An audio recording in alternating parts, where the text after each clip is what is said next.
They've squandered over $1.5 million in these 3 years, Jennifer quietly repeated, sliding her glasses down the bridge of her nose as she examined the screen. April felt a familiar tightening in her chest, a blend of humiliation, betrayal, and a rising, icy rage. The baby slept peacefully inside the apartment's bassinet, unaware that her mother's entire world was shifting beneath her feet. Jennifer tapped the folder labeled Financial Aggregate, Wilson Family. "Look at these," she said, spreading out printed statements across the table. Luxury hotel stays in New York, Miami, and Palm Springs. Jewelry purchases from Cartier and Van Cleef Arpels. First-class flights to Paris. Spa packages. Designer shopping. Michelin star restaurants. She placed her finger on a pattern highlighted in red. They always traveled as a group, your parents, your sister, and your husband. Same destinations, same dates. Your money paid for all of it.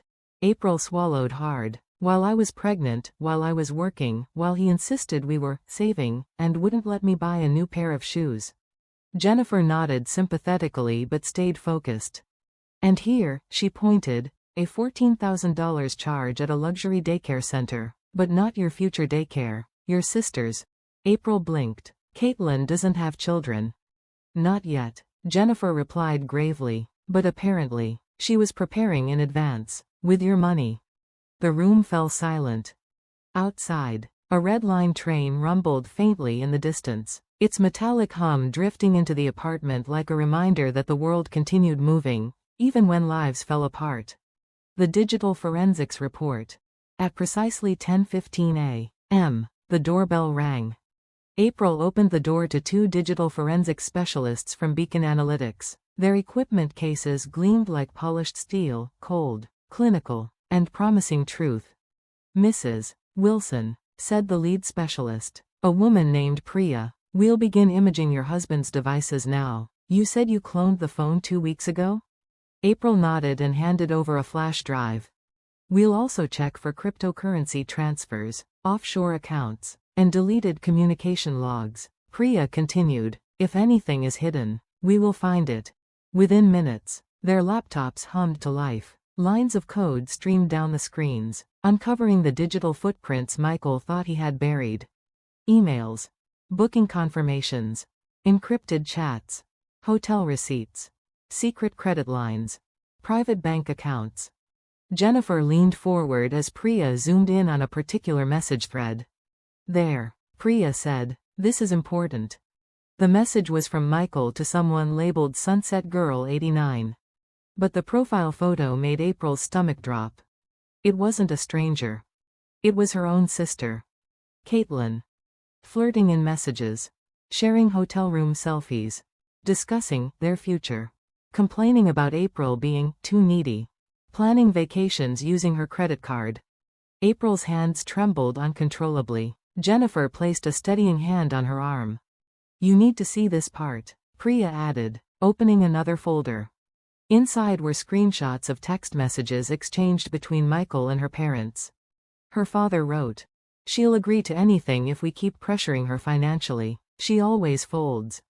Her mother responded, "We'll take her baby on the Maui trip next time. She'll pay for that too." Her sister wrote, "Make sure she doesn't suspect anything before the C-section." Michael replied, "Don't worry, she's too busy working." April pressed her fist against her mouth, muffling a sound that was neither a sob nor a scream, but something guttural, something primal. The transformation. 3 hours passed. Documents spread across the table. Evidence mounted in digital folders. The truths she had feared, and truths she had never imagined, were all laid bare. Finally, Jennifer leaned back, eyes sharp. "April, this isn't just financial abuse. This is organized exploitation. Coordinated, calculated, and criminal." April wiped her tears, her voice steadier than before. "What do we do?" Jennifer clicked her pen. "We proceed on 3 fronts. 1. Financial crime investigation. Your husband and your family have committed fraud, identity misuse, and unauthorized access to your accounts. 2. Divorce proceedings under marital coercion and economic abuse. We will freeze joint accounts and seize marital assets immediately. 3. custody and protection. Given the evidence, the court will support your sole custody claim. Priya added firmly, with what they've done, they won't just lose access to your finances, they'll lose access to you and your child. April straightened her posture. Her pain had become resolve. Her fear had become clarity. Her heartbreak had become ammunition. She opened her laptop again and began organizing files with newfound precision. Transaction timelines, contact logs, GPS records, screenshots, evidence sheets. For the first time in years, she didn't ask permission. She didn't wait for approval. She didn't look over her shoulder. She was finally claiming her life. The first strike. At 4:50 p.m., Jennifer spoke decisively. Are you ready, April? April closed the spreadsheet, exhaled slowly, and nodded. Yes, let's begin. Jennifer made a call. This is Morrison Baker. We need to file an emergency injunction, right now. Another call. To the Economic Crime Unit, please connect me to Detective Louise Carter. A third call. To Cambridge Family Court. We're filing for emergency custody and asset freeze. Everything moved fast. Too fast for her cheating husband. Too fast for her manipulative parents. Too fast for her parasitic sister. By the time they realized what was happening, it would be too late. The next battle. As dusk settled, shadows stretched across the apartment floor. April fed her newborn, humming softly to soothe the baby's tiny whimpers. Her lawyer watched her with something like admiration. You know, Jennifer said quietly, most people break when faced with this level of betrayal. April looked at her child, soft, warm, perfect. I can't afford to break, she replied. My baby deserves a mother who fights. Outside, the first stars appeared over Cambridge. Inside, a woman who had been controlled, belittled, manipulated, and financially erased for years, stood up and prepared for war. The digital forensics lab was silent except for the constant, rhythmic hum of machines. Screens glowed in the dim room, casting faint reflections on polished metal surfaces. A stack of servers blinked rapidly, their indicator lights flickering like restless fireflies. On the main workstation, the digital forensics expert adjusted his glasses and typed quickly. All right, he murmured, we'll go through this step by step. April watched from behind, her arms gently cradling her newborn. Jennifer, her lawyer, stood beside her with a legal pad in hand, ready to record every detail. One by one, the expert opened folders, each containing another digital layer of Michael's double life, GPS history, email archives, deleted WhatsApp backups, cloud-stored financial spreadsheets, cryptocurrency wallet keys, social media archive packages. Every file was a stone turned over, every log another string pulled loose. Look at this, the expert said finally, tapping a folder labeled private_ACC. This is your husband's hidden account. The screen filled with foreign bank portals and encrypted statements. Cayman Islands, Zurich, Singapore digital wallets, crypto transfer logs. April felt nothing, not rage, not shock, just a still, cold clarity. And here, the expert continued, pressing another key, is what we call the knockout blow. A chat window opened, messages between Michael, her parents, and her sister. Jennifer leaned forward, her expression tightening. There it was, everything April had suspected but never spoken aloud. Regular wire transfers to her parents labeled monthly. Luxury shopping reimbursements for Caitlin. Secret fund movements covering her sister's surgeries and photoshoot budgets. Discussions about hiding Michael's failed investments. Conversations mocking April's lack of business sense. All of it recorded. All of it time-stamped. All of it admissible in court. April inhaled slowly. The baby in her arms shifted, letting out a soft sigh, grounding her. Jennifer crossed her arms. Our legal preparations are complete. We'll file restitution claims, asset settlement requests, a custody petition, and property division demands. With evidence this ironclad, the judge will favor you. April nodded, her expression unreadable. Jennifer slid a thick document folder toward her. And now, we prepare for your new life. Inside were details about her new condominium in Porter Square, 24/7 high security system, private underground garage, on-site professional childcare, pre-approved loan documents, a new business account, plans for reopening her appraisal office. It was a blueprint for independence.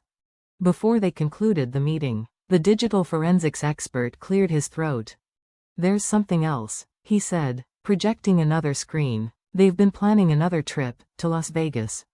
A detailed itinerary appeared: reservations, transfers, planned casino buy-ins. "They intend to gamble $1 million. Jennifer muttered. "They're accelerating. They must sense something's wrong." But April simply lowered her eyes. Her face didn't twist with hatred. Instead, pity flickered there, brief but unmistakable. "They still think they're untouchable," she whispered. "Tomorrow changes everything." The sun outside had already dipped low, painting the sky deep violet. The night before justice. April rose, touched her baby's cheek, and whispered, "It's time." Airport, the fall begins. Boston Logan Airport buzzed with the usual chaos, families reuniting, taxi drivers shouting, luggage wheels clattering across polished floors. Under the large digital arrival board, 3 plainclothes officers stood casually, their badges concealed but their posture unmistakably alert. The flight from Hawaii had landed. Michael emerged from the gate with a broad, sun-darkened grin. Designer shopping bags dangled from each hand: Louis Vuitton, Burberry, Prada. His new watch caught the overhead lights, sparkling like a trophy. Behind him, Patricia adjusted her oversized tropical sunglasses. Caitlin fussed with her beach hat. George barked at a porter for scuffing his suitcase. "Next time," Caitlin chirped, "let's go to Monaco or St. Tropez." She didn't finish. 2 officers stepped forward. Michael Wilson? Patricia Brown? George Brown? Caitlin Brown? The smiles froze. The lobby noise dimmed to a hush. "You're required to come with us." It was a gentle sentence, but it carried the weight of an avalanche. Michael's firm, corporate judgment. Downtown Boston, in a sleek skyscraper, a hastily arranged emergency board meeting unfolded. "These are the documents submitted by Mrs. Wilson." The HR director placed a file so thick it thudded onto the polished table. Slides flashed across the large monitor: client fund misappropriation, fraudulent investment reports, offshore transactions, document forgeries, unauthorized transfers to personal accounts, a family conspiracy benefiting from corporate assets. "This is catastrophic," said one board member. The CEO steepled his fingers, voice cold. "Mr. Wilson is suspended effective immediately. Compliance will cooperate fully with law enforcement."